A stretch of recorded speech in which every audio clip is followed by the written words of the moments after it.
नमस्कार दोस्तों, स्वागत है आप सभी का एक बार फिर से हमारे चैनल पौराणिक लोक पर।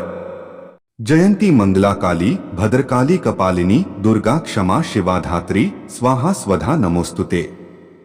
शारदीय नवरात्रि के पावन दिन चल रहे हैं। दुर्गा पूजा के 7वें दिन महासप्तमी होती है और इस दिन मां दुर्गा के 7वें स्वरूप मां कालरात्रि की पूजा की जाती है। मां दुर्गा की 7वीं शक्ति कालरात्रि के नाम से जानी जाती हैं। सदैव शुभ फल देने के कारण इनको शुभंकरी भी कहा जाता है। मां कालरात्रि का वाहन गर्दभ यानी गधा है। 21 अक्टूबर को नवरात्रि का 7वां दिन पड़ रहा है। विधि विधान से मां कालरात्रि की पूजा करने से भक्तों के सारे कष्ट दूर हो जाते हैं। मां कालरात्रि को लाल रंग की चीजें पसंद है। मां को गुड़ से बनी चीजों को भोग लगाएं। पूजा के समय मां को लाल चंपा के फूल अर्पित करें। पूजा विधि: नवरात्रि में सप्तमी के दिन सुबह उठकर स्नान करने के बाद साफ कपड़े पहने, फिर मां का ध्यान कर मंदिर या पूजा की जगह को साफ करें। मां के सामने घी का दीपक जलाएं। मां को लाल रंग के फूल अर्पित करें। मां कालरात्रि की पूजा में मिठाई, पंचमेवा, 5 प्रकार के फल, अक्षत, धूप, गंध, पुष्प और गुड़ नैवेद्य आदि अर्पित करें। मां की आरती, दुर्गा सप्तशती, दुर्गा चालीसा का पाठ और चंदन या रुद्राक्ष की माला से मंत्र का जाप करें। पूजा की आखिर में अपनी गलतियों के लिए मां से क्षमा मांगे। अब चलिए जानते हैं माता काली से जुड़ी हुई कथा के बारे में। दोस्तों, हिंदू धर्म में मां काली का प्रमुख स्थान है। काली का अर्थ है समय और काल को नियंत्रित करने वाली। ऐसा माना जाता है कि इनकी उत्पत्ति समय और काल में पापियों के नाश के लिए हुई थी। दोस्तों, जिस तरह समय और काल से कोई भी नहीं बच सकता है, इसी प्रकार मां काली से कोई भी दुष्ट राक्षस नहीं बच सकता। जिस प्रकार काल दुष्ट को निगल जाता है, उसी प्रकार मां काली भी दुष्ट का नाश कर देती है। माता पार्वती ने यह भयानक रूप पापियों के विनाश के लिए धारण किया था। मां काली पापियों के लिए विनाश है और अपने भक्तों के लिए प्रेम, करुणा और ममता से भरी हुई हैं। जो भी प्राणी सच्चे मन से मां की भक्ति करता है, मां उसे मनवांछित फल देती हैं। मां काली की पहली कथा अनुसार एक समय दारुक नाम के पापी असुर ने ब्रह्मा जी की तपस्या करके उन्हें प्रसन्न कर लिया। ब्रह्मा जी से पाए वरदान के कारण दारू अत्यंत बलशाली हो गया। वह देवताओं और ब्राह्मणों को परेशान करने लगा। वह उन पर अत्याचार करने लगा। उसने सभी धार्मिक अनुष्ठान यज्ञ बंद करवा दिए और स्वर्ग लोक को चला गया।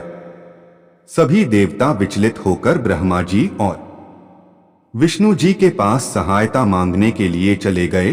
ब्रह्मा जी ने बताया कि दारुक का नाश सिर्फ स्त्री के हाथ से हो सकता है। सभी बड़े देवता भी उससे युद्ध में हार चुके थे। अंत में यह निश्चय किया गया कि दारुक का वध भगवान शिव की पत्नी माता पार्वती करेंगी।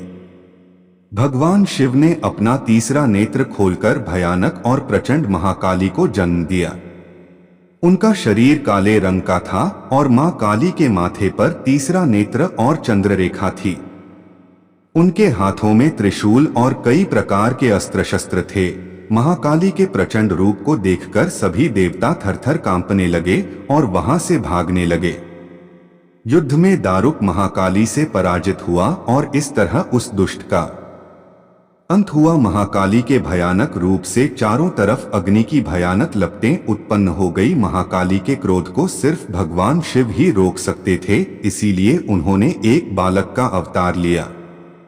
भगवान शिव शमशान पहुंचे और वहां बालक के रूप में लेटकर रोने लगे। छोटे बालक को देखकर महाकाली का क्रोध शांत हो गया। उनके हृदय में ममता भावना जागृत हो गई। उन्होंने शिव रूपी उस छोटे बालक को उठा लिया और अपने स्तनों से दूध पिलाने लगी। इस प्रकार से शिवजी जी ने उनके क्रोध को पी लिया। इस प्रकार महाकाली का भयानक और प्रचंड क्रोध शांत हुआ। उसके बाद महाकाली मूर्छित हो गई।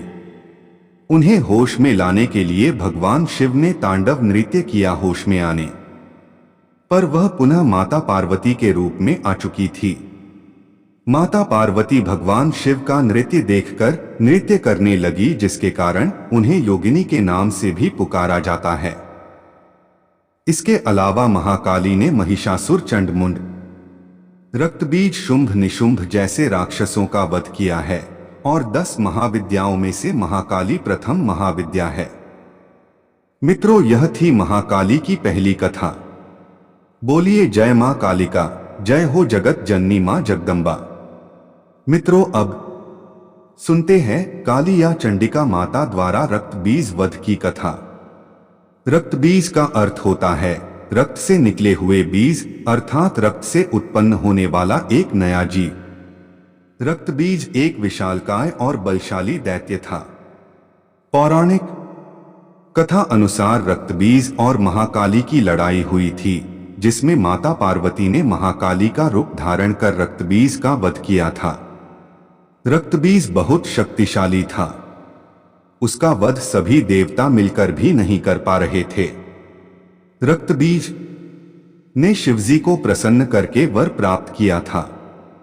रक्तबीज को वरदान प्राप्त था कि जहां जहां उसके रक्त की बूंद गिरेंगी, वहां वहां रक्तबीज की तरह ही शक्तिशाली दैत्य पैदा हो जाएंगे। मार्कंडेय पुराण के अनुसार दुर्गा सप्तशती के 8वें अध्याय में रक्तबीज वध का वर्णन किया गया है। यह उस समय की बात है जब शंकुशिरा नामक अत्यंत बलशाली दानव पुत्र अस्तिचर्वण का जन्म हुआ, जो पशुओं और मनुष्यों की अस्थियों को चबाता था। अस्तिचर्वण के इस कार्य से देवता काफी दुखी रहते थे, इसलिए उन्होंने इस दानव का वध कर दिया। इस घटना से आहत होकर रक्तबीज ने देवताओं से बदला लेने के लिए ठान ली। इसके लिए रक्तबीज ने ब्रह्म क्षेत्र में लगभग 5 लाख वर्षों तक कठिन जप तप किया। परिणाम स्वरूप ब्रह्मा जी ने प्रसन्न होकर रक्तबीज से कहा कि मैं तुम्हारी तपस्या से प्रसन्न हूं, कहो क्या तुम्हें क्या चाहिए। रक्तबीज ने भगवान ब्रह्मा जी से अमर होने का वरदान मांगा और कहा कि हिरण्यकश्यप की तरह मुझे देवता, दानव, गंधर्व, यक्ष, पिशाच, पशु, पक्षी, मनुष्य आदि कोई भी मुझे नहीं मार सके, ऐसा वरदान दीजिए। ब्रह्मा जी ने खुश होकर उसे यह वरदान दिया और साथ ही यह भी वरदान दिया कि युद्ध में अगर रक्तबीज के शरीर से एक भी रक्त की बूंद जमीन पर गिरेगी तो उससे नया रक्तबीज जन्म लेगा। यह वरदान पाते ही रक्तबीज ने कई युद्ध लड़े, देवताओं को भी पराजित कर दिया। धीरे धीरे धरती पर उसका दुराचार बढ़ गया। सभी देवता इकट्ठे होकर मां दुर्गा की शरण में गए और रक्तबीज को मारने की प्रार्थना की। देवताओं द्वारा सहायता के लिए प्रार्थना करने पर देवी दुर्गा माता ने देवताओं को आश्वस्त किया कि वह रक्तबीज का हरण करेगी। दूसरी तरफ रक्तबीज वरदान का लगातार दुरुपयोग कर रहा था। उसने देवराज इंद्र को युद्ध में परास्त कर स्वर्ग अपने अधीन कर लिया। डर के मारे सभी देवता धरती पर विचरण करने लग गए और मनुष्यों की तरह रहने लगे। ब्रह्मा, विष्णु और महेश के पास जाने पर भी जब देवताओं को इस समस्या का समाधान नहीं मिला तो सब देवता मिलकर काली तीर्थ गए। सभी देवताओं ने मिलकर मां काली की स्तुति की।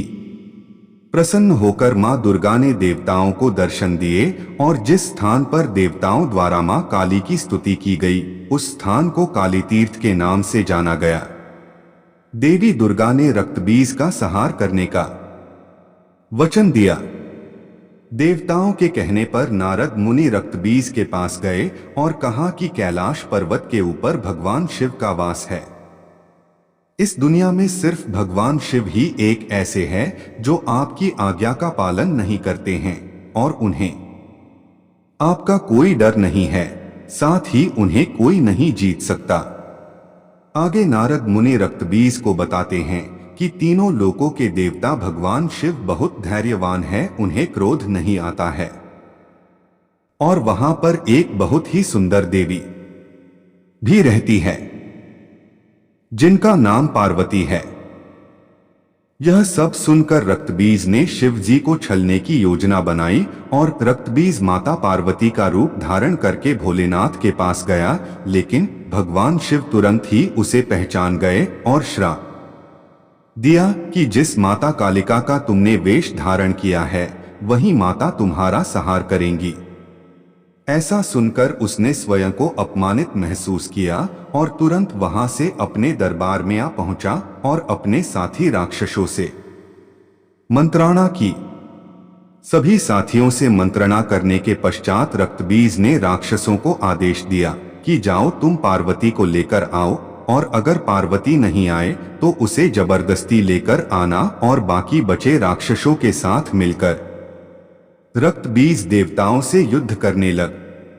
रक्तबीज की आज्ञा का पालन करते हुए राक्षस कैलाश पर्वत की तरफ बढ़ते, पर वहां माता पार्वती के पास जाते ही भस्म हो जाते। जो राक्षस बच जाते वो रक्तबीज को आकर सारी बात बताते। जिन असुरों का माता पार्वती द्वारा वध किया जाता है उनमें चंडमुंड भी शामिल होते हैं। आपकी जानकारी के लिए बता दें कि चंडमुंड भी रक्तबीज के शरीर से निकली रक्त की बूंदों से जन्मे थे। धीरे धीरे संपूर्ण धरती पर राक्षस की राक्षस होते गए, क्योंकि राक्षसों की खून की बूंदें जैसे जैसे धरती पर गिरती है, हर बूंद से एक नया रक्तबीज बन जाता। देवताओं के साथ जब भी युद्ध होता तो जैसे ही किसी देवता के प्रहार से रक्तबीज के शरीर से रक्त बहता तो कई और रक्तबीज उत्पन्न हो जाते थे। इस वजह से देवता उसे पराजित नहीं कर पा रहे थे। इसके बाद देवताओं की प्रार्थना पर देवी दुर्गा ने रक्तबीज के साथ युद्ध किया। माता उस दैत्य के अंगों को काटकर गिराती जाती थीं। जैसे ही उस असुर के रक्त की जितनी बूंद गिरती उतने ही नए दैत्य उत्पन्न हो जाते थे। तब देवी ने चंडिका को आदेश दिया कि मैं जब इस राक्षस पर प्रहार करूं तब तब तुम इसका रक्त पी जाना, इससे नए राक्षस उत्पन्न ही नहीं हो पाएंगे। चंडिका ने देवी की आज्ञा से ऐसा ही किया। चंडिका ने मुंह विकराल कर रक्त बीज के सारे रक्त को धरती पर गिरने से पहले ही पी लिया और कई राक्षसों को निगल लिया। इस तरह देवी दुर्गा ने रक्तबीज का संहार कर दिया। सिंह पर सवार होने वाली माता और माता चंडिका का पूजन ध्यान करने से भक्तों की रोगों से रक्षा होती है। संकट के समय और रोगों से बचाव के लिए देवी का विशेष पूजन करना चाहिए।